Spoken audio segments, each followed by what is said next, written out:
Hello there, everybody. I am John Allen, the editor, publisher, president, imperial wizard of Crux Catholic Media Incorporated. And this is Last Week in the Church, the show where we serve up kind of reheated news that's already happened, but try to spice it up a bit and turn it into something delicious. As you can tell from those analogies, I like to think of this show as a kind of meal. And so here's what we've got on the menu for you today. We begin with the U.S. bishops either decided to punt or to pastor on the issue of pro-choice politicians in communion, depending on how you want to look at it. Next, the Vatican's trial of the century may end with a whimper rather than a bang. We'll explain. Pope Francis had a pretty rough week. We're going to step through all of it for you. That's what we've got for you this week, so please stick around.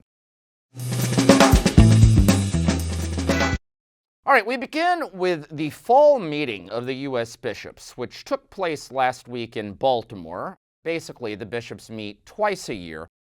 The fall meeting is always in Baltimore. The spring meeting rotates. But this has been the first time since the COVID era that they've actually been able to meet in person. The last two meetings were held via Zoom or Skype or something, some piece of technology. Anyway, it was a virtual assembly. This time they actually physically got together in Baltimore, and it was keenly anticipated assembly because of the hot button issue of whether the bishops were going to decide to deny communion to Catholic politicians who have pro-choice voting records, that is, who support abortion rights.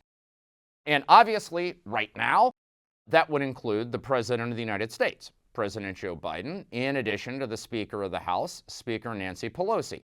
Now, the vehicle in which this was supposed to maybe happen was a document that the bishops had voted last year to prepare on the Eucharist. And there was talk that it was going to contain a section on Eucharistic coherence, that is, the rules you need to follow in order to demonstrate communion with the Church and therefore be worthy of reception of the Eucharist. And there was some speculation that it might contain some language about politicians that would have implications for the Bidens and Pelosi's of the world.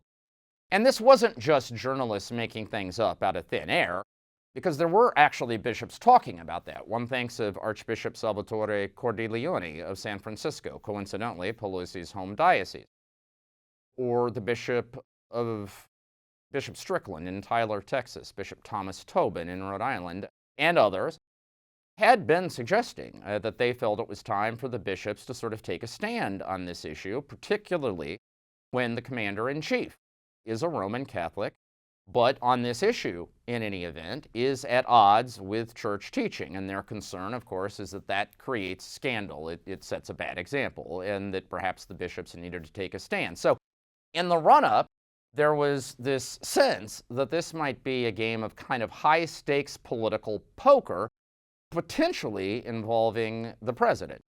In the end, however, none of that really happened. The document that the bishops adopted on the Eucharist is mute, says nothing about whether pro-choice politicians should get communion.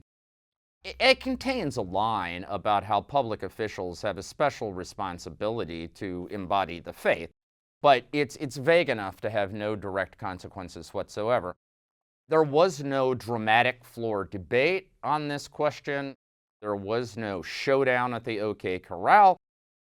Instead, what the bishops decided to do is focus in this document not so much on politics, but on faith, specifically Eucharistic faith. Of course, they're all well aware that not so long ago, there was a poll by the Gallup organization that found that 1/3 of American Catholics don't believe that the bread and wine used in the Mass literally, physically become the body and blood of Christ. Now, that is a pretty core Catholic doctrine. It's like hard to imagine anything that cuts to the quick in terms of what Catholics are supposed to believe more than that. And when you have a situation where 1/3 of your flock doesn't share that belief, I think any bishop worth his salt is probably going to be concerned about that. And so they wanted, in a sense, to keep their eyes on the prize. And so this document is designed to promote a multi-year renaissance, revival in Eucharistic faith. This will include things like expanding the practice of Eucharistic adoration in parishes, in dioceses, organizing teaching events around the Eucharist, preaching on it, and so on. All of which is intended to culminate, and this, I suppose, is the big ticket item from Baltimore, in a national Eucharistic Congress that the bishops want to hold in 2024. By the way, in Indianapolis. No word yet on whether they intend to host it at the Speedway, where the Indianapolis 500 takes place, but somewhere in the city of Indianapolis.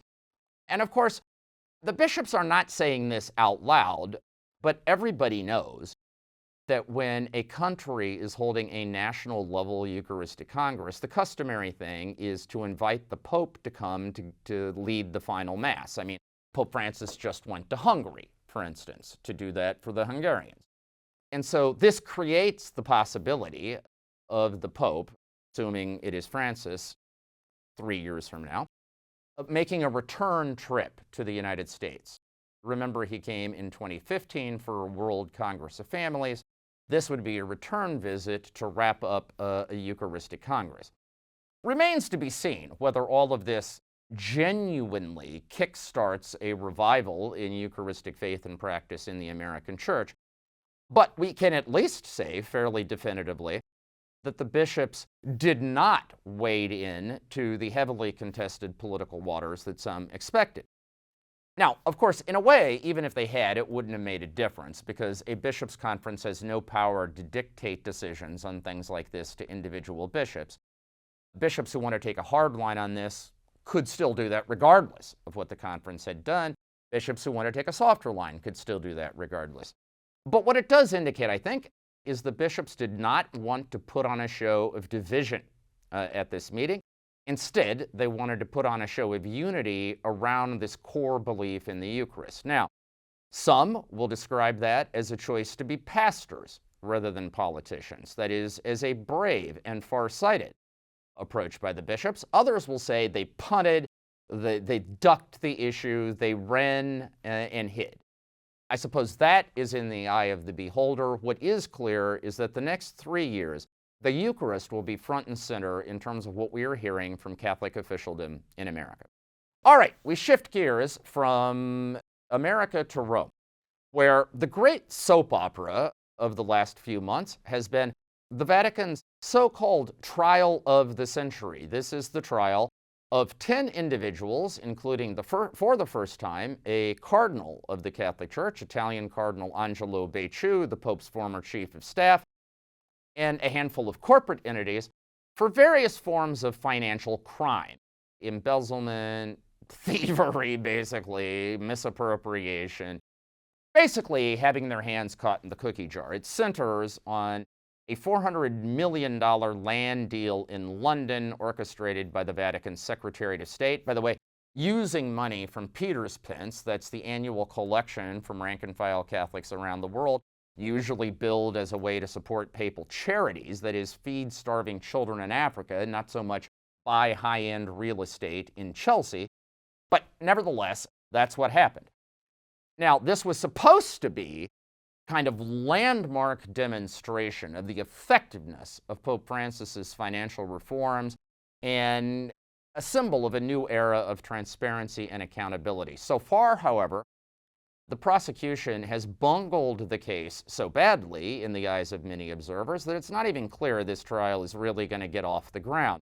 There was a hearing last week, the latest in a series of hearings, in which the issue of video and audio recordings of interrogations conducted by the Vatican gendarmes, that's its police force, and prosecutors in this case, that were supposed to have been turned over to defense lawyers in August, were finally turned over last month in October, but with about 2 hours of cuts, and for which no explanation was given. They were just justified as motives of the investigation, but who knows what in the world that means. That contentious issue came up. The court ruled that prosecutors have to turn over the stuff they cut out now. We will see if that happens. The first time they were hit with an order to turn these things over, they just flatly refused. We'll see if they try to play that card again. It is clear the judge in this case is getting frustrated. However, based on the recordings that were turned over, there is a new issue that has emerged. Because at one point, a prosecutor is heard during an interrogation of the Vatican's star witness in this case, saying that prosecutors had gone to the Pope to ask him some questions, and he had said X. Now, that was news to defense lawyers, that prosecutors had had a session with Pope Francis to discuss this case. It had never been revealed before. Defense lawyers obviously began demanding access to transcripts or recordings of that interview. The prosecutors then said, oh, actually, it never happened. We were referring to a public interview the Pope gave. We never had a conversation with him. Now, one of two things is true. Either they're lying, or they genuinely confused a public interview with a conversation they'd actually had with the Pope, and if that's the case, doesn't do much for their credibility. Presiding Justice Giuseppe Pignatoni, in delivering his rulings on the various motions at this last hearing, said it is obvious that we weren't ready to start, we're still not ready to start, and if we ever start, ... that if being the key word, he seemed to be signaling that he's not 100% convinced that when the dust is settled, there's going to be any basis to move forward. We'll see how it plays out, but it certainly does look like the prosecution case is in serious trouble. And then, this wasn't the only sort of speed bump that Pope Francis and his team hit last week. It was in many ways a week full of lemons for the Pope. Beyond the trial, you had three other things that happened. Pietro Orlandi, the brother of Emanuela Orlandi, who is a 13-year-old girl who disappeared from her family in 1983. Her family lived inside the Vatican. Her father worked for the papal household. Ever since, there has been speculation that the Vatican knows more than it's saying. Pietro has staged a demonstration outside the Vatican every year on the anniversary of Emanuela's disappearance. That happened last week. And he said not only does he think the Vatican is lying, but he said pointedly that he believes Pope Francis is the worst of them all, that he's raised the wall against coming clean higher than anyone else, and he blames him personally and basically issued an appeal to conscience. Now, whatever you make of that, not a great optic for the Pope. All right, here's something else that happened last week.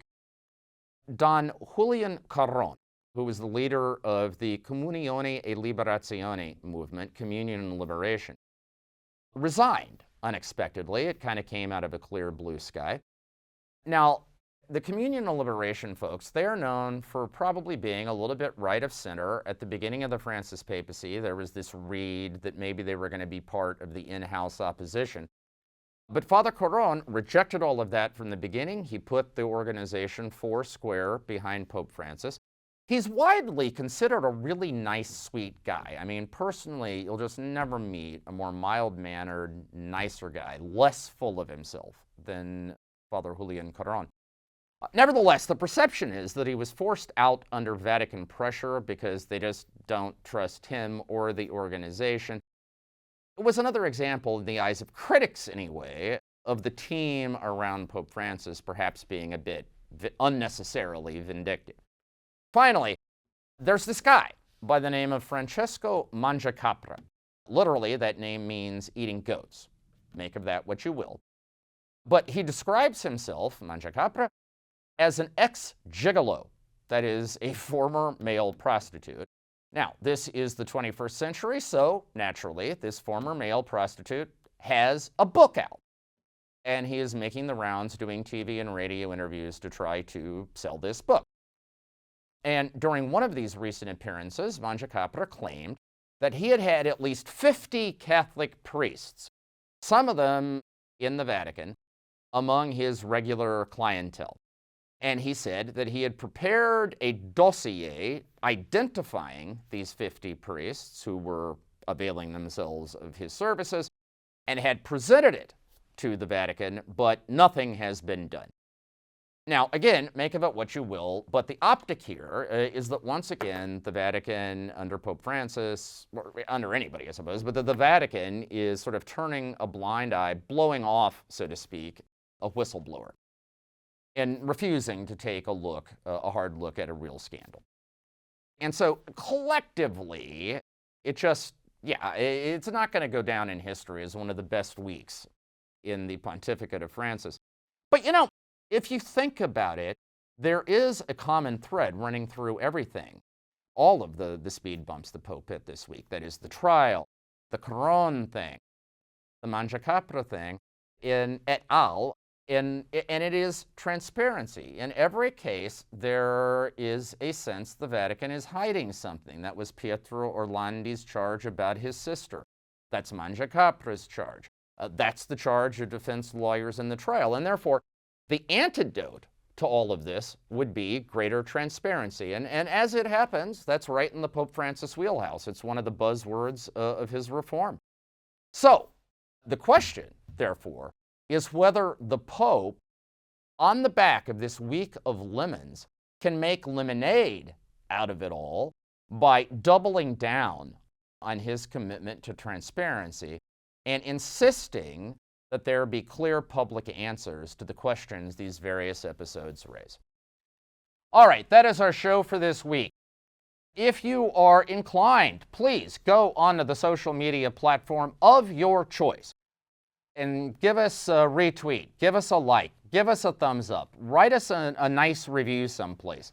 We are trying to get this show before the eyeballs of as many people as possible because we are determined to bilk every last morsel of taste out of our stale bucket full of news. I want to give a big thank you and shout out to our friends at Longbeard Digital Media, digital marketing and design company. They are the architects of this show, and it is through their generosity and their expertise that it is possible. Also, want to encourage you to find full coverage of all the stories we've talked about on the Crux site. That is cruxnow.com. Cruxnow.com, your one-stop shopping destination for the very best in smart, wired, and independent Catholic journalism. For the next 7 days, have a fantastic and blessed week. Stay safe, stay healthy, stay happy. We will see you again next Monday.